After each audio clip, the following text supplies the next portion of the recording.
Oh mon Dieu, Neil, il respire encore. Pourquoi est-ce que t'as fait ça? Je sais pas, Anna, je suis vraiment désolé. Voici Anna Lee Gage. Elle vient de retrouver son petit ami abattu dans leur cuisine par un ami en commun. J'ai juste cru que c'était une lampe de poche. C'est un déclencheur, mec, c'est un putain de déclencheur. D'abord, les policiers pensent qu'il peut s'agir d'un coup de feu accidentel.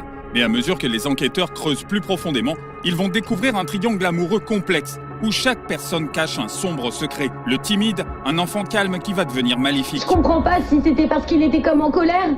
Il ne fréquente jamais personne, il est très calme. Si j'échoue à quelque chose, je me sens bête. Alors j'ai visé, appuyé sur la gâchette et le reste, c'était naturel. Aux premières heures du 31 décembre, à la veille du Nouvel An, le service de police de Lake Stevens reçoit un appel terrifiant. Au bout du fil, Anna Lee Gage, âgée de 23 ans. Elle regarde avec horreur son petit ami saigner suite à une blessure par balle à la poitrine. Dépêchez-vous, quelqu'un était blessé par balle, j'ai pas reçu de balle, mais dépêchez-vous. Oh mon Dieu, je sais même pas si c'était... Mon ami vient de prendre l'arme de mon autre ami et je pense qu'il essayait juste de s'amuser, mais il lui a tiré dessus, putain. L'homme armé, où est-il? Il est dans ma cuisine et il me crie de l'aider, j'ai l'impression que je dois aider. D'accord, quel est son nom? Quel est son nom, hein? Quel est son nom? Josh! Les policiers se précipitent sur les lieux, sachant que la situation est désespérée. La victime est peut-être à 2 doigts de la mort, tandis que le tueur reste là à regarder. Et ce qu'ils allaient découvrir n'est pas seulement une scène horrible, c'est le résultat final d'une obsession qui allait se transformer en violence pure. Oh merci mon Dieu, ils sont là, ils sont là. Allez à la porte, accueillez les officiers. Oh mon Dieu. Où est le flingue? Aidez-moi s'il vous plaît, le pistolet est dans ma chambre. Allez, Neil. Aidez-moi s'il vous plaît. Allez, je suis à l'intérieur. Neil, L'ambulance est-elle en route? ils sont en route. J'ai vraiment cru que le pistolet c'était une lampe torche. Parce que je l'utilisais comme une lampe torche. On cherchait le chat. Et j'ai vu qu'il avait une lampe torche. Comme ça? Ouais. Est-ce qu'il va bien? Non, il ne va pas bien. Non? Neil Forestier, âgé de 27 ans, gît sur le sol, une balle dans la poitrine. Il ne respire plus. Les ambulanciers arrivent en quelques minutes et se battent désespérément pour ramener le jeune homme à la vie. À quelques mètres de là se tient son ami, Joshua, insistant sur le fait que le coup de feu était accidentel. Mais lorsque l'agent l'escorte à l'extérieur, la réalité commence à revenir. C'est un déclencheur, mec, c'est un putain de déclencheur. Tu devrais Restez là-bas, savoir. restez là-bas. La victime est-elle décédée? Je suis vraiment désolé, Anna. Mais pourquoi t'as fait ça? Je savais pas, Anna. Je suis vraiment désolé. Je jure devant Dieu, je savais pas. C'était une arme dissimulée. Je savais pas qu'il dissimulait une arme chargée ou quelque chose du genre. Très bien, je vais te lire tes droits, ça te convient? Ouais. Tu ne dis rien jusqu'à ce que tu aies entendu tes droits. Oui, monsieur.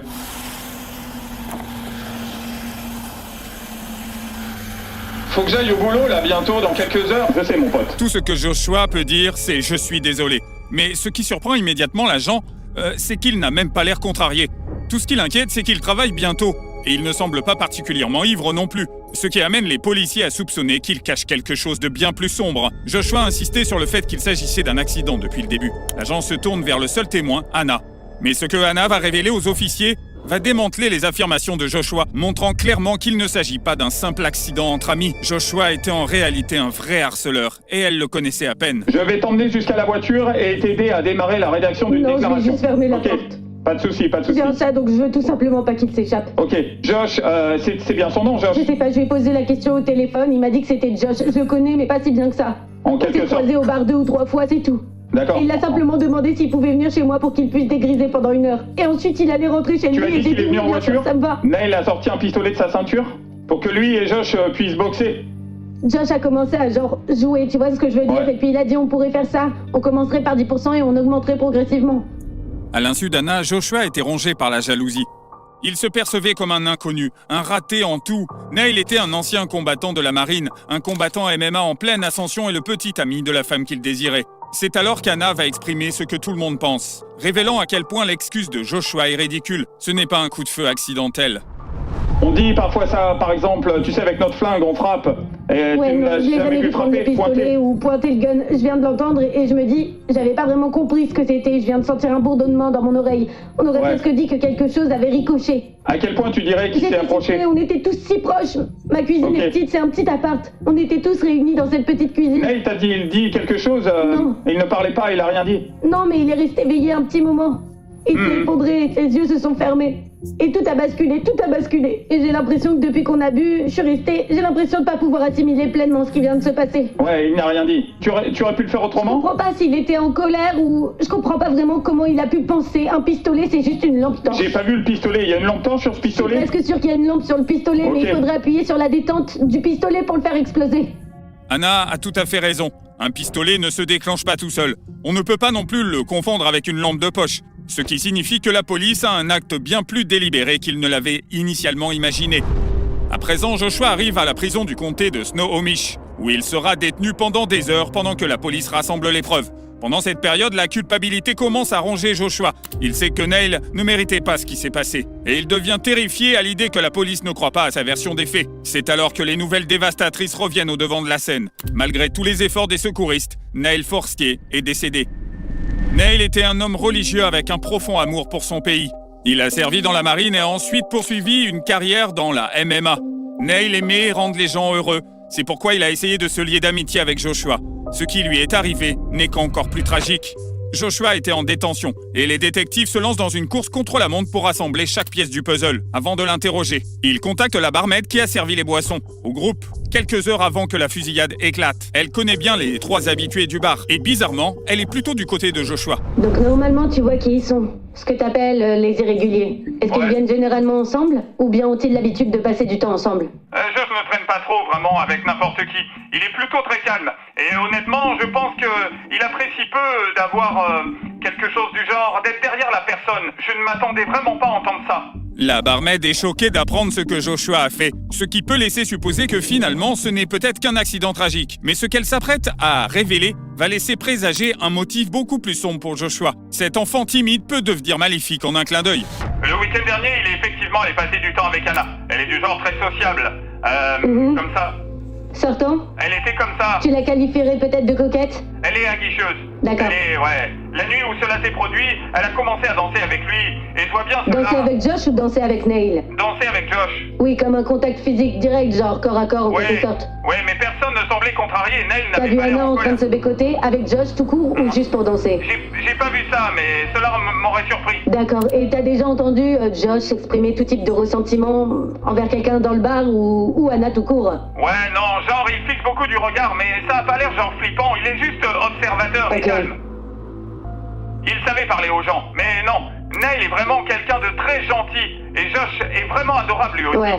Et je ne voyais pas où était le malaise. Fort d'une compréhension plus claire et dynamique du groupe, les détectives espèrent en avoir assez pour obtenir des aveux de Joshua. 4 jours après l'arrestation, les détectives l'emmènent pour l'interrogatoire. L'inspectrice chevronnée Christine Pamel dirigera l'enquête. Elle sait exactement comment gérer ce type de suspect. Elle utilise les propres insécurités de Joshua contre lui, et Parnell va découvrir des sentiments refoulés pour Anna et le véritable motif. Tu te souviens de moi, inspectrice Pernell? La raison pour laquelle je suis descendue ici, c'est pas parce que, genre, d'autres choses sont apparues. Je veux simplement avoir des réponses, Ouais. d'accord? Parnell sait qu'il y a des failles dans le récit de Joshua, et elle commence par l'une d'entre elles, la raison tordue pourquoi il choisit d'aller à la maison d'Anna au lieu de la sienne. Donc t'étais levé depuis un moment, t'as pris un verre ou deux à Creekside, puis t'as demandé à Anna d'aller chez elle, c'est ça? Oui, juste au cas où, je devrais m'évanouir. Pourquoi t'as décidé d'aller chez elle? Par rapport à un simple retour à la maison en voiture? C'était dangereux pour toi de rentrer chez toi? Je veux dire qu'il y aurait eu à l'époque, je voulais aussi rentrer chez moi, mais non, pas rentrer à la maison, mais aller chez Anna. Passer un peu de temps avec elle, au cas où je m'endormirais. T'as joué la pièce, un jeu de bagarre. Ouais, c'est arrivé comme ça, sans prévenir, je veux dire, sachant que j'ai obtenu... Il avait déjà été impliqué dans des bagarres. Tu sais, je lui ai dit que j'étais plutôt bon au combat, alors que je donnais des bons coups de poing, tout ça. Et puis, D'accord. j'ai reçu des messages indiquant qu'il ferait mieux que moi. Parce que ça fait mal, n'est-ce pas? Non, ça m'a pas Ah non, blessé. t'as dit que ça faisait mal, que ça t'a coupé Il le m'a souffle. frappé, ça m'a repoussé, j'avais un peu de mal à respirer. Ouais. Un petit moment. Ouais. Et puis en quelque sorte, il a mis sa main sur mon épaule pour me dire « ça va, ouais, ça va ». Je lui ai dit « je suis un peu essoufflé ». Quelques instants avant la fusillade, Joshua avait demandé à Neil de simuler un combat et de tester la force l'un de l'autre. Ce que Joshua ignorait cependant, c'est que Neil était un combattant professionnel. Ce qui a hérité Joshua n'est pas le coup de poing lui-même, mais la réaction de Neil après coup. Il posa simplement la main sur l'épaule de Joshua et lui a demandé si ça allait. Un geste qui renforçait le sentiment d'impuissance de Joshua. Mais autre chose attire l'attention du détective Parnell. Parle-moi de la dernière fois que t'as reçu un coup de poing dans le ventre comme ça. C'était le retour quand j'étais au collège. D'accord. C'est ma mémoire récente, c'était mon dernier combat. Je me souviens avoir... Oui, je me souviens du type avec qui je me battais et ça m'a fait mal au ventre. Ouais. C'est le même genre de coup de poing que Neil m'a donné. Tu te sentais comment au collège quand t'as reçu un coup de poing comme ça? À l'époque, j'avais pas d'expérience, donc j'avais mal. Mais... Je veux dire, on dirait que tu t'es un peu chauffé. Et parfois, quand il se passe quelque chose, ça nous rappelle une expérience passée. C'est un peu comme si on était de retour dans cette expérience précédente. T'as ressenti ça? Pas nécessairement, pas vraiment. J'étais sur le point, je me suis mis à genoux, comme j'ai fait par le passé. Mais je me suis accroché, bon... Le pistolet était, je suppose, sur le comptoir devant toi. Ouais. Le coup de poing de Neil a déclenché un souvenir refoulé chez Joshua. La dernière fois qu'il a été touché à l'estomac, même s'il refuse de l'admettre. Le détective ne s'arrête pas là. Elle continue d'interroger sur la véritable raison qui l'a poussé à tirer sur Neil, réfutant la théorie de l'accident. Qu'est-ce qui te passe par la tête à ce moment-là, précisément? T'es genre penché sur le comptoir et t'essaies de reprendre ton souffle? Que fais-tu? À quoi tu penses? Qu'est-ce que tu ressens? Qu'est-ce que tu penses? Raconte-moi tout. J'ai été un peu surpris, mais je disais, waouh, ce type s'est donné des coups de poing, tu sais. Ouais. J'étais impressionné par la force de ses coups. Je n'aime pas échouer, dans quoi que ce soit. Si j'échoue à quelque chose, je me sens bête. Et donc après être passé par ce processus de pensée, j'ai fait les 100 pas dans la cuisine, pour avoir fait les 100 pas un petit moment, et puis j'ai vu le pistolet, et le reste s'est déroulé naturellement. T'as dit la dernière fois que tu savais que t'étais un peu contrarié. Qu'il t'ait frappé aussi fort, n'est-ce pas? Eh bien, j'étais pas contrarié, non, j'étais comme surpris.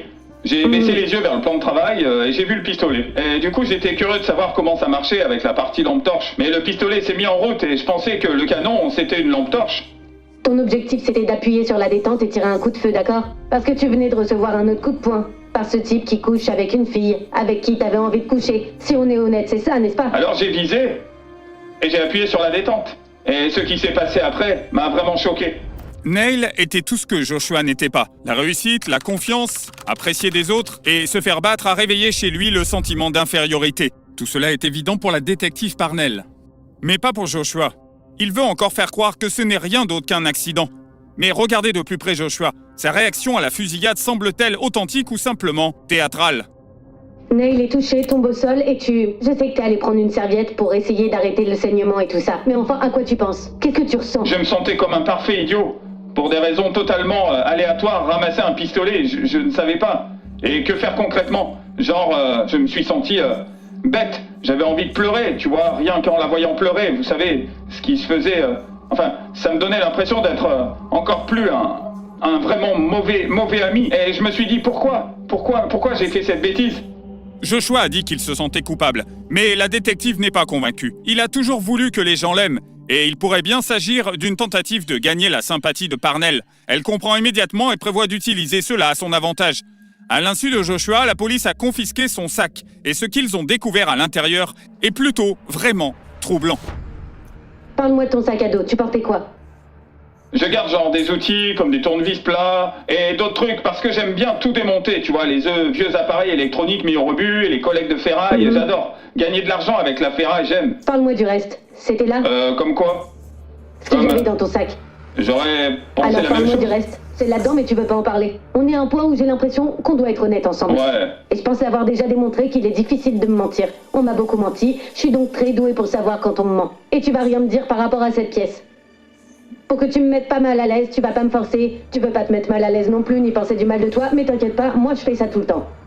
C'est difficile de réfléchir sans regarder mon sac. Qu'en est-il de ton sac? C'était dans ton sac? J'essaye de me rappeler ce qu'il y avait dedans. Des jouets sexuels. J'ai juste un petit peu de matériel au cas où, tu vois, on veut faire un petit jeu coquin, ou je ne sais quoi. D'accord. À ce point, le détective Parnell peut dire que les actions de Joshua sont liées à ses sentiments pour Anna et sa haine pour Neil. Elle va donc lui mettre la pression pour qu'il révèle la véritable raison pour laquelle il s'est rendu chez Anna. Et c'est en lien avec ce qui était trouvé dans le sac. Peut-être que t'étais optimiste et tu voulais jouer avec ça avec Anna. Non, j'ai jamais voulu avoir des relations sexuelles avec Anna. J'ai jamais eu ce processus de réflexion d'avoir des relations sexuelles avec elle. Je l'ai vue flirter avec d'autres garçons et je suis genre elle flirte avec d'autres mecs, donc bah voilà, ça vaut pas la peine, quoi. Allez, Ah mais j'y ai pensé peut-être oui, une fois, mais j'allais pas lui demander. c'est une question étrange à poser, mais tu veux avoir des relations sexuelles, je veux dire... Et je n'ai jamais... Oui, j'y ai pensé. Oui, un peu comme on l'a évoqué avant, genre, et si t'étais revenu, puis une chose en entraînant une autre, t'allais pas lui dire, Ouais. non, c'est ça? Ouais, c'est... D'accord. L'inspecteur Parnell vient de magistralement découvrir le mobile grâce à Joshua. Même s'il ne s'en rend pas encore compte, il est rongé par la jalousie depuis des mois. Il est forcé de regarder quelqu'un d'autre être avec la femme qu'il désire et il est humilié devant elle. La disparition de Naël Forestier a eu un impact profond dans la vie de Lex Stevens, où la communauté pleure un homme qui aimait son pays et qui l'a fièrement défendu dans la marine. Joshua Mathieu Kelly est accusé de meurtre au premier degré et d'homicide involontaire du premier degré. Il attend son audience. Il risque une peine de prison allant jusqu'à 18 ans.